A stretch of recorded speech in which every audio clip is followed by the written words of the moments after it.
প্রতিটি মুহূর্তে আমাদের জীবনে নতুন নতুন পরিস্থিতি এসে হাজির হয়। বিচার করলে এমন কত পরিস্থিতির সম্মুখীন আমাদের প্রতিদিন হতে হয়। আর সারা জীবনের পরিস্থিতির হিসাব করলে আমরা বলে শেষ করতে পারবো না। পরিস্থিতি আমাদের জীবনে সুখ, শান্তি, ভালোবাসাও নিয়ে আসতে পারে, আবার জীবনে দুঃখ, কষ্ট, কান্নাও নিয়ে আসতে পারে। আবার পরিস্থিতি কারো জীবনকে শক্তিশালী বানায়, আবার কারো জীবনকে দুর্বল করে তোলে। এগুলি ছাড়াও পরিস্থিতি আমাদের জীবনে এক গুরুত্বপূর্ণ ভূমিকা পালন করে, সেটি হলো শিক্ষকতা। প্রতিটি পরিস্থিতি আমাদের জীবনে শিক্ষকের ভূমিকা পালন করে। আজ আমরা যে স্থানে রয়েছি বা যে পজিশনে রয়েছি, পরিস্থিতি আমাদের সেই স্থানের যোগ্য বানায়। আমাদের জীবনে আসা প্রতিটি পরিস্থিতি হলো এক একজন শিক্ষক। আমাদের জীবনে পরিস্থিতি আসেই আমাদের কিছু শেখানোর জন্য, আমাদের যোগ্য বানাবার জন্য, শিক্ষিত করার জন্য, শিক্ষক বানাবার জন্য। আজ আমরা যদি আমাদের জীবনের পার করে আসা পরিস্থিতিগুলি দেখি,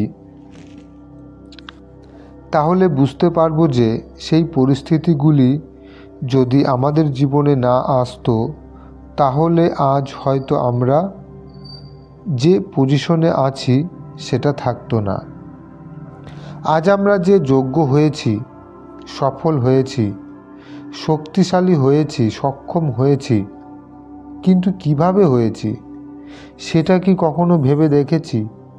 আমরা যেমন যোগ্য হয়েছি, তেমনই পরিস্থিতিও পার করেছি। আমরা যদি একটু পিছনে ফিরে দেখি, বিশ্বের ইতিহাস ঘেঁটে দেখি, তাহলে দেখব যারা মহান হয়েছেন, শ্রেষ্ঠ হয়েছেন, সম্রাট হয়েছেন, এনারা প্রত্যেকেই কিন্তু সংঘর্ষ করেই এই জায়গাটিতে এসেছেন। আমরা শ্রী রামচন্দ্রের বীরত্বের গল্প শুনেছি, রামভক্ত হনুমানেরও বীরত্বের গল্প শুনেছি। এনারাও কিন্তু নানান পরিস্থিতির সঙ্গে সংঘর্ষ করেই বীরত্ব অর্জন করেছেন। এই দুনিয়ায় এমন কেউ নেই যে বিনা সংঘর্ষে মহান হয়েছেন। আমাদের জীবনে একটার পর একটা নতুন নতুন পরিস্থিতি আসতেই থাকে, আর প্রতিটি পরিস্থিতি আমাদের নতুন নতুন কিছু শেখায়। তাই আমাদের জীবনে আসা প্রতিটি পরিস্থিতি আমাদের জন্য এক একজন শিক্ষক। ধরুন একটি স্কুলে একটি শিক্ষক সব বিষয়ে পড়ান, তাহলে পড়াশোনাটা কেমন লাগবে? নিশ্চয়ই খুব একটা ভালো লাগবে না, পড়াশোনায় মন বসবে না। ঠিক তেমনই আমাদের জীবনে আসা পরিস্থিতিগুলিও ভিন্ন ভিন্ন হয়, অর্থাৎ ভিন্ন ভিন্ন পরিস্থিতিরূপী শিক্ষক দ্বারা আমাদের পড়ানো হয়। অতএব আমাদের জীবনে আসা প্রতিটি পরিস্থিতি আমাদের জন্য এক একজন শিক্ষক, আর আমাদের প্রতিটি পরিস্থিতি থেকে, প্রতিটি শিক্ষকের থেকে শিক্ষা নেওয়া উচিত। আসুন আমরা সবাই 1 মিনিট শান্ত হয়ে বসে সুখময় পরিস্থিতির অনুভব করি। সর্বপ্রথম অনুভব করুন, আমি সত্যযুগী আত্মা। সত্যযুগের সব ধরনের সুখ আমি অনুভব করছি, যেমন মানসিক সুখ, শারীরিক সুখ, সম্বন্ধের সুখ, ধন সম্পদের সুখ, প্রাকৃতিক সুখ, পারিবারিক সুখ। আমি এরকম সর্বশ্রেষ্ঠ সুখের অনুভব করছি। আমি আত্মা, স্বয়ং ভগবানের প্রিয় সন্তান। আমার প্রতিটি কর্ম আর প্রতিটি সংকল্প কল্যাণকারী। আমার প্রতিটি বাণী শ্রুতিমধুর আর শ্রেষ্ঠ।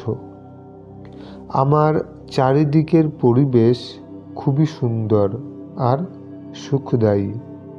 আমার জীবনে আসা প্রতিটি পরিস্থিতি আমার জন্য সুখদায়ী। প্রতিটি মুহূর্ত আমার জন্য কল্যাণকারী। আমার সঙ্গে যা হচ্ছে সবই খুব ভালো হচ্ছে, আর আগামী দিনে আমার সঙ্গে যা হবে তাও খুব ভালো হবে। আমার এই আত্মিক পরিবারের প্রতিটি আত্মিক ভাইয়ের ওপর পরমাত্মার আশীর্বাদ বর্ষিত হোক। সবাই ভালো থাকুন, সুস্থ থাকুন, সুরক্ষিত থাকুন। পরমপিতা পরমাত্মাকে অনেক অনেক ধন্যবাদ। নমস্কার, সুপ্রভাত, ওম শান্তি।